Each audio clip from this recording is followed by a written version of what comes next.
Hey all, this is Little Women, Chapter 32, Tender Troubles. Joe, I'm anxious about Beth. Why, Mother, she has seemed unusually well since the babies came. It's not her health that troubles me now, it's her spirits. I'm sure there is something on her mind, and I want you to discover what it is. What makes you think so, Mother? She sits alone a good deal, and doesn't talk to her father as much as she used. I found her crying over the babies the other day. When she sings, the songs are always sad ones, and now and then I see a look in her face that I don't understand. This isn't like Beth, and it worries me. Have you asked her about it? I've tried once or twice, but she either evaded my questions or looked so distressed that I stopped. I never force my children's confidence, and I seldom have to wait for it long. Mrs. March glanced at Joe as she spoke, but the face opposite seemed quite unconscious of any secret disquietude about Beth's, and after sewing thoughtfully for a minute, Joe said, I think she is growing up, and so begins to dream dreams, and have hopes and fears and fidgets, without knowing why or being able to explain them. Why, Mother, Beth's 18, but we don't realize it, and treat her like a child, forgetting she is a woman. So she is. Dear heart, how fast you do grow up, returned her mother with a sigh and a smile. Can't be helped, Marmee, so you must resign yourself to all sorts of worries, and let your birds hop out of the nest one by one. I promise never to hop very far, if that's any comfort to you. It is a great comfort, Joe. I always feel strong when you are at home, now Meg is gone. Beth is too feeble, and Amy too young to depend upon, but when the tug comes, you're always ready. Why, you know I don't mind hard jobs much, and there must always be one scrub in a family. Amy is splendid in fine words, and I'm not, but I feel in my element when all the carpets are to be taken up, or half the family fall sick at once. Amy is distinguishing herself abroad, but if anything is amiss at home, I'm your man. I leave Beth to your hands, then, for she will open her tender little heart to her Joe sooner than to anyone else. Be very kind, and don't let her think anyone watches or talks about her. If she only would get quite strong and cheerful again, shouldn't have a wish in the world. Happy woman, I've got heaps. My dear, what are they?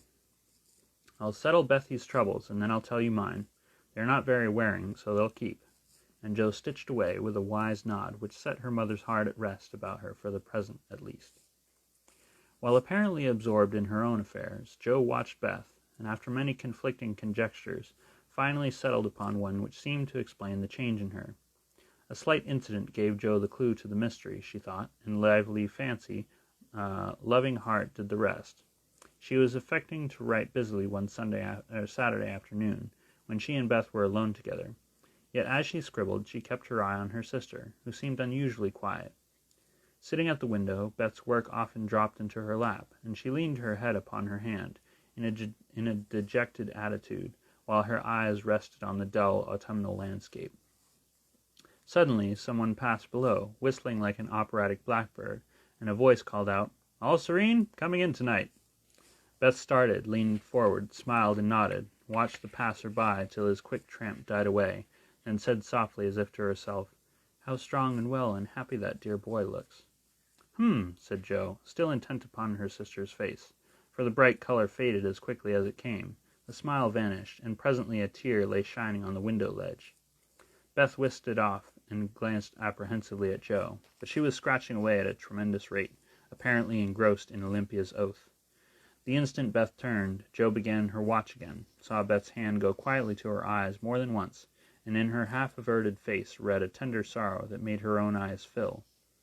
Fearing to betray herself, she slipped away, murmuring something about needing more paper. Mercy on me, Beth loves Laurie, she said, sitting down in her own room, pale with the shock of the discovery, which she believed she had just made. I never dreamed of such a thing. What will Mother say? I wonder if he... There Joe stopped and turned scarlet with a sudden thought. If he shouldn't love back again, how dreadful it would be. He must. I'll make him. And she shook her head threateningly at the picture of the mischievous-looking boy laughing at her from the wall. Oh dear, we are growing up with a vengeance. Here's Meg married and a mamma, Amy flourishing away at Paris, and Beth in love. I'm the only one that has sense enough to keep out of mischief. Joe thought intently for a minute, with her eyes fixed on the picture. Then she smoothed out her wrinkled forehead and said, with a decided nod at the face opposite, No, thank you, sir. You're very charming, but you've no more stability than a weathercock, so you needn't write touching notes, and smile in that insinuating way, for it won't do a bit of good, and I won't have it." Then she sighed and fell into a reverie from which she did not wake till the early twilight sent her down to take new observations, which only confirmed her suspicion. Though Laurie flirted with Amy and joked with Joe, his manner to Beth had always been peculiarly kind and gentle, but so was everybody's. Therefore no one thought of imagining that he cared more for her than for the others. Indeed, a general impression had prevailed in the family of late that "our boy" was getting fonder than ever of Joe, who, however, wouldn't hear a word upon the subject, and scolded violently if anyone dared to suggest it. If they had known the various tender passages of the past year, or rather attempts at tender passages which had been nipped in the bud, they would have had the immense satisfaction of saying, "I told you so." But Joe hated philandering, and wouldn't allow it, always having a joke or a smile ready at the least sign of impending danger. When Laurie first went to college, he fell in love about once a month, but these small flames were as brief as ardent, did no damage, and much amused Joe, who took great interest in the alternations of hope, despair, and resignation, which were confided to her in their weekly conferences. But there came a time when Laurie ceased to worship at many shrines, hinted darkly at one all-absorbing passion, and indulged occasionally in Byronic fits of gloom. Then he avoided the tender subject altogether, wrote philosophical notes to Joe, turned studious, and gave out that he was going to dig, intending to graduate in a blaze of glory. This suited the young lady better than the twilight confidences, tender pressures of the hand, and eloquent glances of the eye, for with Joe, brain developed earlier than heart, and she preferred imaginary heroes to real ones, because when tired of them, the former could be shut up in the tin kitchen till called for, and the latter were less manageable. Things were in this state when the grand discovery was made, and Joe watched Laurie that night as she had never done before. If she had not got the new idea into her head, she would have seen nothing unusual in the fact that Beth was very quiet, and Laurie very kind to her. But having given the rein to her lively fancy, it galloped away with her at great pace, and common sense, being rather weakened by a long course of romance writing, did not come to the rescue. As usual, Beth lay on the sofa, and Laurie sat in a low chair close by, amusing her with all sorts of gossip, for she depended on her weekly spin, and he never disappointed her. But that evening Joe fancied that Beth's eyes rested on the lively dark face beside her with a peculiar pleasure, and that she listened with intense interest to an account of some exciting cricket match, though the phrases "caught off a tice," "stumped off his ground," and "the leg hit for 3" were as intelligible to her as Sanskrit. She also fancied, having set her heart upon seeing it, that she saw a certain increase of gentleness in Laurie's manner, that he dropped his voice now and then, laughed less than usual, was a little absent-minded, and settled the afghan over Beth's feet with an assiduity that was really almost tender. "Who knows? Stranger things have happened," thought Joe, as she fussed about the room. "She will make quite an angel of him, and he will make life delightfully easy and pleasant for the dear, if they only love each other. I don't see how he can help it, and I do believe he would if the rest of us were out of the way." As everyone was out of the way but herself, Joe began to feel that she ought to dispose of herself with all speed. But where should she go? And burning to lay herself upon the shrine of sisterly devotion, she sat down to settle that point. Now the old sofa was a regular patriarch of a sofa, long, broad, well-cushioned, and low, a trifle shabby, as well it might be, for the girls had slept and sprawled on it as babies, fished over the back, rode on the arms, and had menageries under it as children, and rested tired heads, dreamed dreams, and listened to tender talk on it as young women. They all loved it, for it was a family refuge, and one corner had always been Joe's favorite lounging place. Among the many pillows that adorned the venerable couch was one, hard, round, covered with prickly horsehair, and furnished with a knobby button at each end. This repulsive pillow was her especial property, being used as a weapon of defense, a barricade, or a stern preventative of too much slumber. Laurie knew this pillow well, and had cause to regard it with a deep aversion, having been unmercifully pummeled with it in former days when romping was allowed, and now frequently debarred by it from taking the seat he most coveted next to Joe in the sofa corner. If the sausage, as they called it, stood on end, it was a sign that he might approach and repose, but if it lay flat across the sofa, woe to the man, woman, or child who dared disturb it.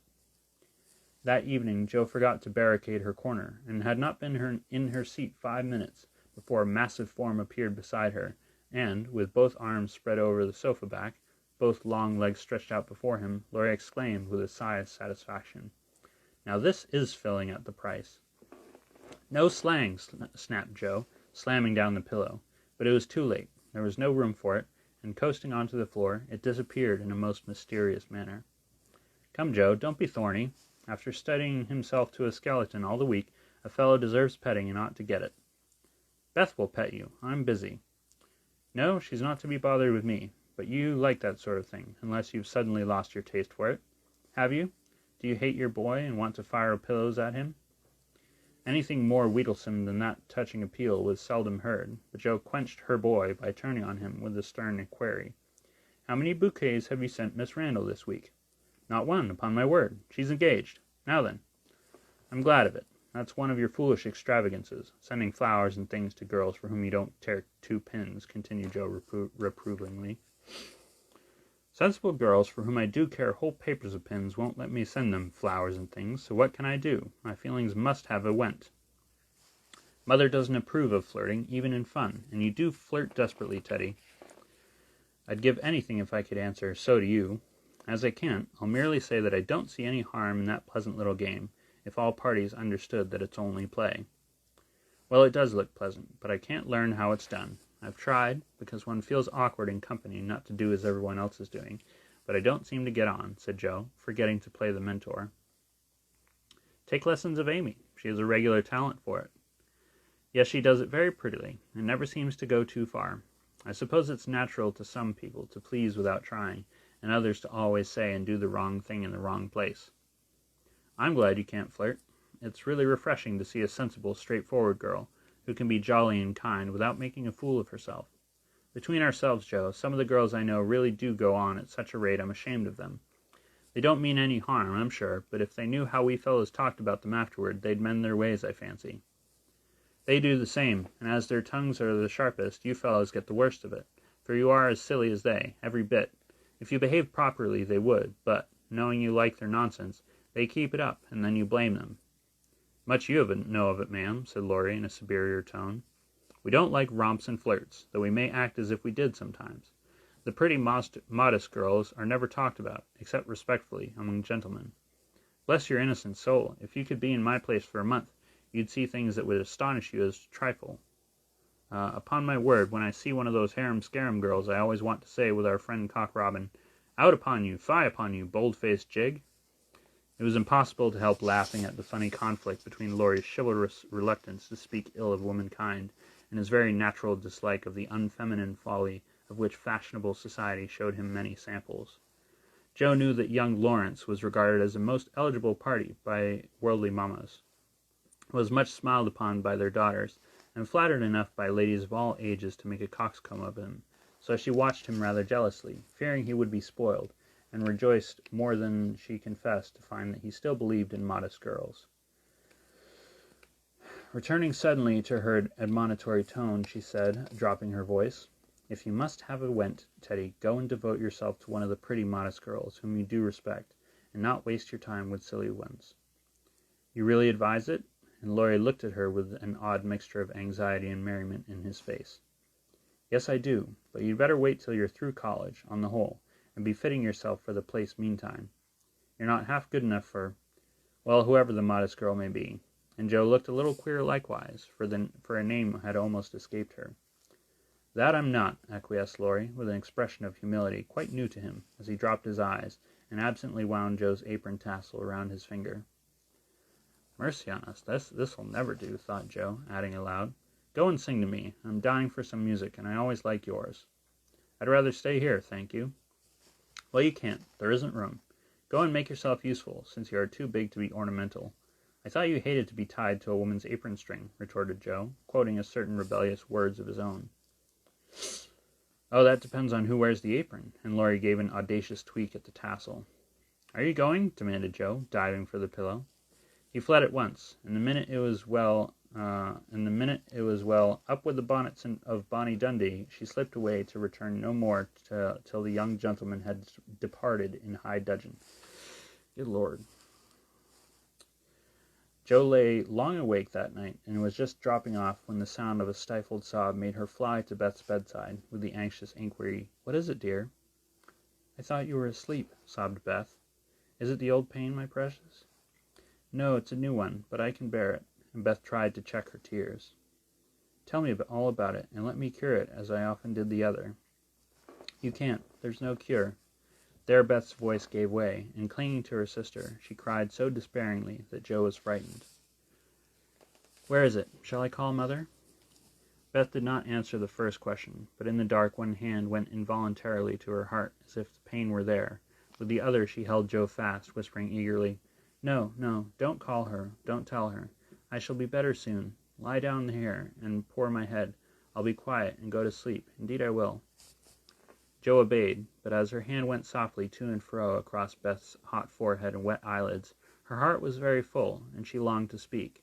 But young as she was, Joe had learned that hearts, like flowers, cannot be rudely handled, but must open naturally.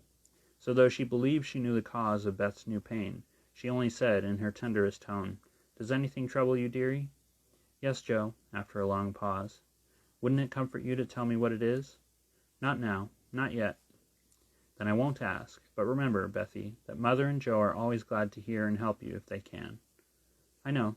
I'll tell you by and by. Is the pain better now? Oh yes, much better. You're so comfortable, Joe. Go to sleep, dear. I'll stay with you. So cheek to cheek they fell asleep, and on the morrow Beth seemed quite herself again, for at 18 neither heads nor hearts ache long, and a loving word can medicine most ills. But Joe had made up her mind, and after pondering over her project for some days, she confided it to her mother. You asked me the other day what my wishes were. I'll tell you one of them, Marmee, she began, as they sat alone together. I want to go away somewhere this winter for a change. Why, Joe? And her mother looked up quickly, as if the words suggested a double meaning. With her eyes on her work, Joe answered soberly, I want something new. I feel restless and anxious to be seeing, doing, and learning more than I am. I brood too much over my own small affairs and need stirring up, so I can be spared this winter. As I can be spared this winter, I'd like to hop a little way and try my wings. Where will you hop? To New York. I had a bright idea yesterday, and this is it. You know Mrs. Kirk wrote to you for some respectable young person to teach her children and sew. It's rather hard to find just the thing, but I think I should suit if I tried. My dear, go out to service in that great boarding-house? And Mrs. March looked surprised, but not displeased. It's not exactly going out to service, for Mrs. Kirk is your friend, the kindest soul that ever lived, and how it would make things pleasant for me, I know. Her family is separate from the rest, and no one knows me there. Don't care if they do. It's honest work, and I'm not ashamed of it. Nor I. But you're writing? All the better for the change. I shall see and hear new things, get new ideas, and even if I haven't much time there, I shall bring home quantities of material for my rubbish. I have no doubt of it. But are these your only reasons for this sudden fancy? No, Mother. May I know the others? Joe looked up, and Joe looked down, then said slowly, with a sudden color in her cheeks, It may be vain and wrong to say it, but I'm afraid Laurie is getting too fond of me. Then you don't care for him in the way it is evident he begins to care for you? And Mrs. March looked anxious as she put the question. Mercy, no. I love the dear boy, as I always have, and am immensely proud of him, but as for anything more, it's out of the question. I'm glad of that, Joe. Why, please? Because, dear, I don't think you are suited to one another. As friends you are very happy, and your frequent quarrels soon blow over, but I fear you would both rebel if you were mated for life. You are too much alike, and too fond of freedom, not to mention hot tempers and strong wills, to get on happily together, in a relation which needs infinite patience and forbearance, as well as love. That's just the feeling I had, though I couldn't express it. I'm glad you think he is only beginning to care for me. It would trouble me sadly to make him unhappy, for I couldn't fall in love with the dear old fellow merely out of gratitude, could I? You're sure of his feelings for you? The color deepened in Joe's cheeks as she answered, with a look of mingled pleasure, pride, and pain which young girls wear when speaking of first lovers. I'm afraid it is so, Mother. He hasn't said anything, but he looks a great deal. I think I had better go away before it comes to anything. I agree with you, and if it can be managed, you shall go. Joe looked relieved, and after a pause said, smiling, How Mrs. Moffat would wonder at your want of management, if she knew, and how she will rejoice that Annie still may hope. Ah, Joe, mothers may differ in their management, but the hope is the same in all, the desire to see their children happy. Meg is so, and I am content with her success. You I leave to enjoy your liberty till you tire of it, for only then will you find that there is something sweeter. Amy is my chief care now, but her good sense will help her. For Beth I indulge no hopes, except that she may be well. By the way, she seems brighter this last day or two. Have you spoken to her? Yes, she owned she had a trouble, and promised to tell me by and by. I said no more, for I think I know it, and Jo told her little story. Mrs. March shook her head, and did not take so romantic a view of the case, but looked grave, and repeated her opinion that, for Laurie's sake, Jo should go away for a time. Let us say nothing about it to him till the plan is settled. That's Jo. Let us say nothing about it to him till the plan is settled. Then I'll run away before he can collect his wits and be tragic. Beth must think I'm going to please myself, as I am, for I can't talk about Laurie to her, but she can pet and comfort him after I'm gone, and so cure him of this romantic notion. He's been through so many little trials of the sort, he's used to it, and will soon get over his lovelornity. Jo spoke hopefully, but could not rid herself of the foreboding fear that this little trial would be harder than the others, and that Laurie would not get over this lovelornity as easily as heretofore. The plan was talked over in a family council and agreed upon, for Mrs. Kirk gladly accepted Jo, and promised to make a pleasant home for her. The teaching would render her independent, and such leisure as she got might be made profitable by writing, while the new scenes in society would be both useful and agreeable. Jo liked the prospect, and was eager to be gone, for the home nest was growing too narrow for her restless nature and adventurous spirit. When all was settled, with fear and trembling, she told Laurie, but to her surprise he took it very quietly. He had been graver than usual of late, but very pleasant, and when jokingly accused of turning over a new leaf, he answered soberly, "So I am, and I mean this one shall stay turned." Jo was very much relieved that one of his virtuous fits should come on just then, and made her preparations with a lightened heart, for Beth seemed more cheerful, and hoped she was doing the best for all. "One thing I leave to your especial care," she said, the night before she left. "You mean your papers?" asked Beth. "No, my boy. Be very good to him, won't you?" "Of course I will, but I can't fill your place, and he'll miss you sadly." "It won't hurt him, so remember, I leave him in your charge to plague, pet, and keep in order." "I'll do my best, for your sake," promised Beth, wondering why Jo looked at her so queerly. When Laurie said good-bye, he whispered significantly, "It won't do a bit of good, Jo. My eye is on you, so mind what you do, or I'll come and bring you home." And thus ends chapter 32. I love you all. Have a good night.